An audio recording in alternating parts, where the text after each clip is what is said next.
Assalamualaikum warahmatullahi wabarakatuh. Selamat sore mahasiswa-mahasiswi yang saya sayangi dan banggakan. Ketemu lagi dengan saya Profesor Dr. Yasmi Ramandasari Saragi SMH dengan materi perkuliahan pengantar ilmu hukum. Oke, ini pertemuan yang ke-12. Jadi Bapak Ibu silahkan buka bahan materi yang judulnya ilmu pembantu dalam hukum. Absensi tetap seperti biasa, tolong dituliskan nama, kemudian kode kelas dan NPM-nya di kolom komentar YouTube saya. Nanti video akan saya share ke Komting. Waktu absensi 3 hari seperti biasa. Baik Bapak Ibu, untuk ilmu pembantu dalam hukum. Jadi dalam hukum yang menjadi objeknya adalah tingkah laku manusia, khususnya dalam kaidah hidupnya ya. Kaidah hidup manusia terus berkembang sesuai dengan sebagaimana perkembangan zaman, dan hukum selalu berhubungan yang dinamakan dengan manusia. Jadi sejarah berfungsi untuk menyelidiki sistem hukum yang berlaku, dan perkembangannya sebenarnya sangat diinginkan oleh si pembuat undang-undang ya. Contohnya apa? Contohnya Undang-Undang Dasar atau UUD ya.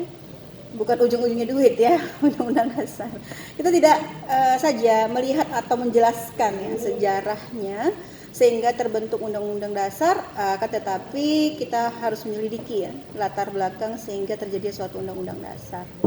Oke, kemudian selain sejarah ada namanya ilmu pembantu dalam hukum, yaitu namanya sosiologi. Sosiologi ini adalah hukum gejala real ya dalam masyarakat, ya, sosiologi ya. Sehingga untuk mengetahui kebenaran sosial dan efektivitas hukum dalam masyarakat diperlukan bantuan dari sosiologi. Kemudian ada namanya antropologi Bapak Ibu. Antropologi ini untuk membantu tentang kerja dari hukum yang tidak dapat dilepaskan dari kehidupan masyarakat. Jadi pengadilan negara misalnya tidak dapat dilihat sebagai satu-satunya lembaga yang dapat menyelesaikan perkara, tetapi merupakan salah satu lembaga yang dapat menyelesaikan perkara sebab dimungkinkan.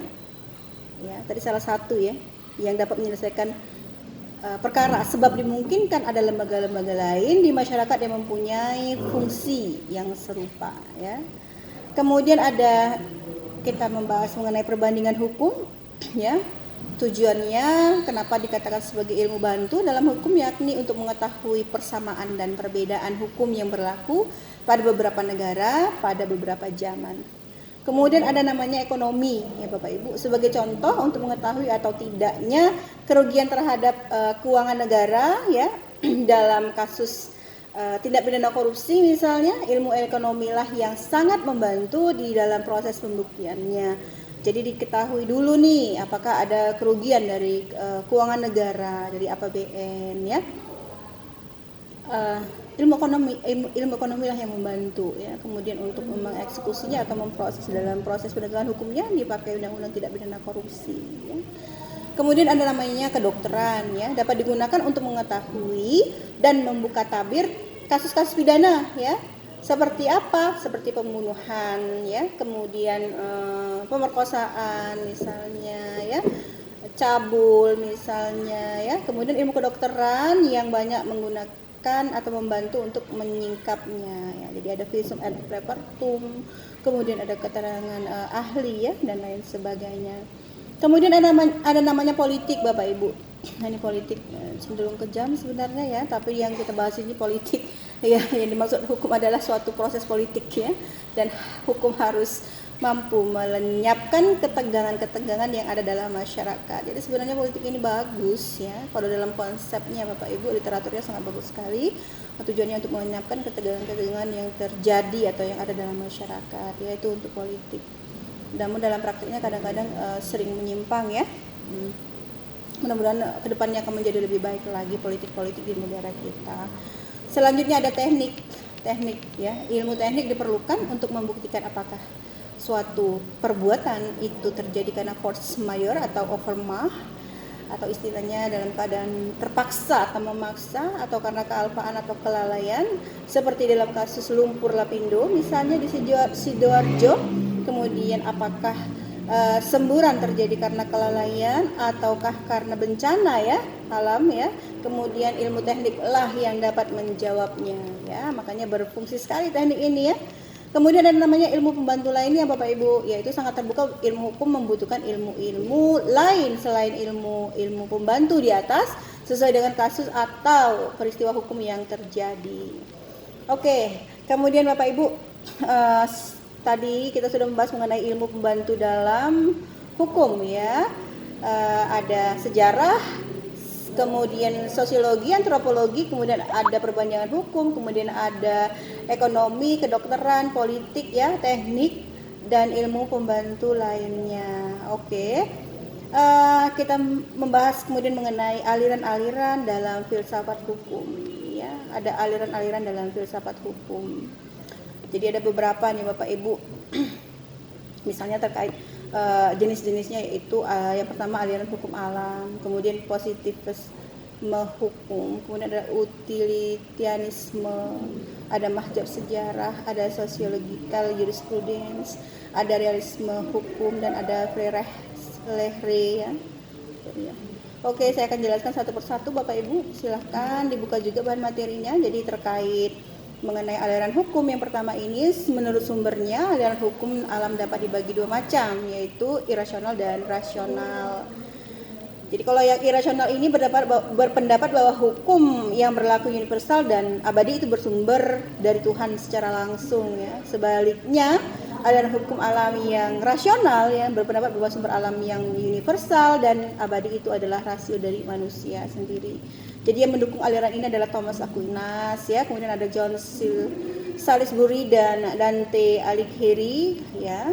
Ada juga kalau Dante ini katanya menurutnya badan tertinggi yang memperoleh legitimasi dari Tuhan sebagai monarki dunia ini adalah kekaisaran Romawi katanya. Sedangkan pendukung hukum alam rasional yaitu Hugo de Groot ya, kemudian ada Immanuel Kant ya, de Groot ya. Atau namanya Grootinus ya. Oke, kemudian ada namanya yang kedua positivisme hukum ya, atau artinya aliran hukum positif. Jadi memandang perlu secara tegas memisahkan antara hukum dan moral ya. Antara hukum yang berlaku dan hukum yang seharusnya. Jadi antara das Sein dan das Sollen itu harus dipisah, kata hukum positif tadi ya. Jadi positivisme hukum dapat dibedakan dalam dua corak, yaitu yang pertama aliran hukum positif analitis, yaitu dari penganutnya ada atau yang mempopulerkan atau penciptanya adalah John Austin ya. Kemudian ada namanya aliran hukum murni yang dipopulerkan oleh Hans Kelsen ya, itu ya. Kemudian yang ketiga ada namanya utilitarianisme.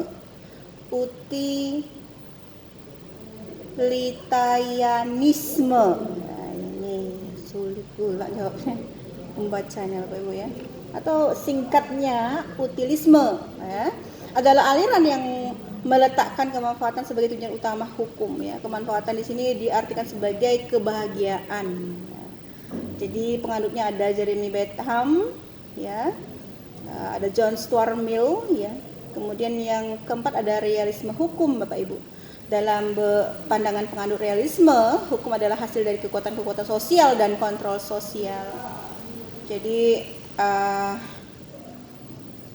ada beberapa nih ya, dipopulerkan oleh Friedman ya, dan ini ada namanya realisme Amerika dan Charles Sanders Peirce ya, ada John Stedman Gary ya, kemudian Oliver Wendell Holmes, ada ada William James ya, ada Heather Storms, ada Carl Oliver Krona ya, ada Hart ya, dan beberapa pakar-pakar lainnya, ada juga John Strow ya, dan banyak lagi yang para pakar yang memang aliran dari Freire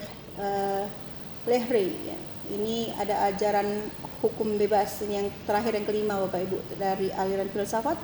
Jadi merupakan penentang paling keras positivisme hukum ya, atau aliran hukum positif ya. Jadi aliran hukum ini ya bebas berpendapat bahwa hakim mempunyai tugas menciptakan hukum. Jadi penemu hukum yang bebas tugasnya bukanlah merupakan undang-undang katanya ya. Penemu hukum yang bebas tugasnya bukanlah menerapkan undang-undang ya, bukanlah menerapkan ya Bapak Ibu ya, tetapi menciptakan, bukan menerapkan tapi menciptakan ya penyelesaian yang tepat untuk peristiwa konkret ya, sehingga peristiwa-peristiwa berikutnya dapat dipecahkan oleh norma yang diciptakan oleh hakim. Ajaran ini merupakan penentang dari aliran positivisme atau aliran hukum positif ya, di mana ajaran ini dapat dalam penyelesaian masalah bukan terletak pada undang-undang, akan tetapi penyelesaiannya yang tepat dan konkret ya. Oke, itu terkait dengan aliran-alirannya di dalam filsafat hukum ya. Ada 5 tadi Bapak Ibu ya. Ada beberapa tadi yang saya sudah sampaikan, aliran hukum alam, positivisme hukum, utilitarianisme ya, mazhab sejarah katanya, sosiologikal jurisprudence, realisme hukum ya. Itu ya, dan Friedrich Lehry ya. Oke, baik Bapak Ibu, terima kasih banyak atas waktunya. Silakan dibaca kembali ya bahan materi yang telah saya share sebelumnya. Jika ada pertanyaan boleh disampaikan di kolom komentar YouTube saya. Mohon nanti jangan lupa di like dan subscribe. Oke, terima kasih. Saya mohon maaf jika ada kesilapan dalam penyampaian. Semoga kita semua selalu sehat dan sukses selalu. Jangan lupa bahagia. Wassalamualaikum warahmatullahi wabarakatuh.